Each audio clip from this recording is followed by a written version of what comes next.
Bismillahir Rahmanir Rahim. Regarding the concept of the hereafter, the misconception I'd like to discuss today relates to this notion which people often say and ascribe to the Quran. They ascribe this interpretation to the Quran, and that is that all mankind shall be made to pass over hell on a very thin strand. All mankind will walk on that thin strand, and the sinners shall fall into hell, and the good and the people who are pious, they shall safely walk over that strand or that small or very, very thin bridge, and they'll pass over hell, and the Almighty will then take them to paradise. This is what is generally said, and not only it's on the basis of certain narratives, but also on the basis of the Quran. Now, as far as the Quran is concerned, the verse which is often brought into discussion to adduce this conclusion is in Surah Maryam, and the words are وَإِن مِّنكُمْ إِلَّا وَارِدُوهَا كَانَ عَلَىٰ رَبِّكَ حَتْمًا مَقْضِيًّا, which if translated the way it is generally translated would mean that there is not one among you who shall not pass through it, which means through hell or over hell as they would modify it. Such is the absolute decree of your Lord.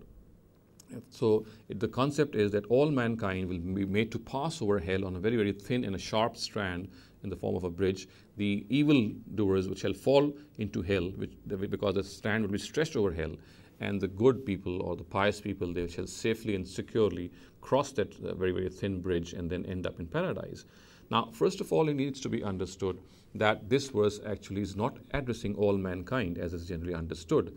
If we study the context of Surah Maryam, we know that the idolaters among the Arabian people are addressed, and they are told that their fate lies in hell. So prior to these verses, their fate was being discussed in an indirect way. And here in these verses, they are directly addressed and told that they shall enter hell. And this is something which is a very, very firm decree of God. So if we study the context, we'll find that this particular verse in Minkum illa wariduha does not address the whole mankind. It addresses the idolaters of the Quraysh and tells them that you shall enter paradise.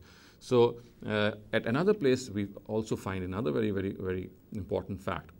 And that is that the people of paradise, or people who shall end up in paradise, shall not even hear a sound or any sort of sound that comes out of hell. They will not hear the hissing sound of hell. They shall be kept away from it, because of course if one hears a roaring or seething or hissing of hell, this is something of a torment for the people of paradise. So it is said in Surah Anbiya at another place that people who shall end up in paradise shall be kept far away from hell. They will not even hear its sound. And the words in Surah Anbiya are إِنَّ الَّذِينَ سَبَقَتْ لَهُم مِّنَّ الْحُسْنَى أُولَٰئِكَ عَنْهَا مُبْعَدُونَ لَا يَسْمَعُونَ حَسِيسَهَا, and which says, but to those whom we have long since shown our favor shall be far removed from hell. They shall be kept away from hell. They shall not even hear its sound, its seething, its roaring. So of course this verse is very categorical. It very, very explicitly says that the people of paradise shall not even hear the roaring and seething of hell, what to speak of passing over it.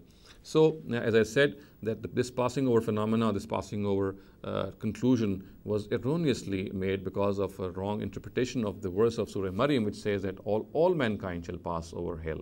And the form of this passing over would be that they shall be made to walk over hell. So as I said, that original verse itself was not addressing the whole of mankind. That original verse was addressing the idolaters of the Quraysh and telling them that their fate is in paradise, is in hell. And as I said, the other verse actually seals the fate of the whole discussion when it says that people who shall end up in paradise shall not even hear what the seething and roaring of hell, and they shall be kept away from it. So if this is the case, then how can it be imagined that such people shall be made to walk over hell? Because we know that if they walk over hell, of course they will see it.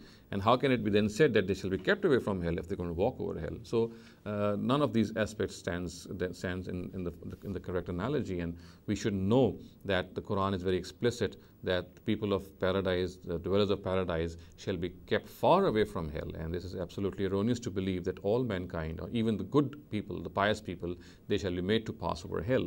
Now, here perhaps one thing which could have been another cause of this misinterpretation was that the original verse of Surah Maryam has some other words as well, which can lead to this interpretation if the total context is not kept in consideration.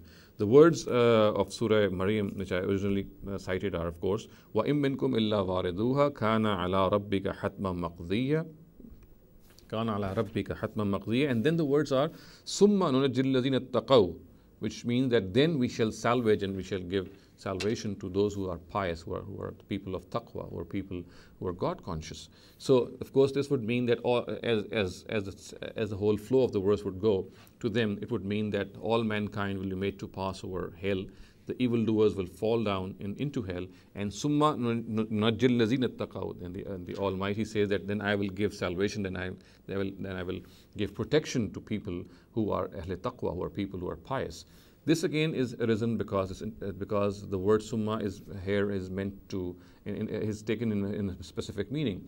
However, here it of course means that once the Almighty has punished the evildoers by consigning them to hell, He will then turn His attention to the good people, to the pious people, and then He shall give them salvation. He shall protect them from all the anxieties. He shall remove the anxieties which would be in their mind, of course, before they end up in their final place in paradise. This is very obvious that a believer would, before he enters paradise, he'll be having some apprehension, some sort of anxiety still in him before he enters his ultimate destination. So the verse actually is saying that the Almighty would deliver all these anxieties from that person. He would extract all these anxieties from his mind and make him peaceful, and ultimately, of course, make him enter paradise. So, in a nutshell, we need to understand that this notion that all mankind shall pass over hell, and the evildoers will fall down into it, and the good ones or the pious ones shall pass over it, is something which is alien to the Quran, is against the Quran. The verse itself, which says so, or apparently says so, is not interpreted in the proper context. It has a specific connotation. It addresses not the whole of mankind. It addresses only the idolaters of the Quraysh. And moreover, at another place in the Quran, as I pointed out earlier, the words are very explicit that people who shall end up in paradise, they shall be kept far away from hell. They will not even hear any sound of hell, let alone passing over it. So this has to be kept in consideration, and therefore we can safely say that people who shall enter paradise, they shall certainly not be made to pass over hell.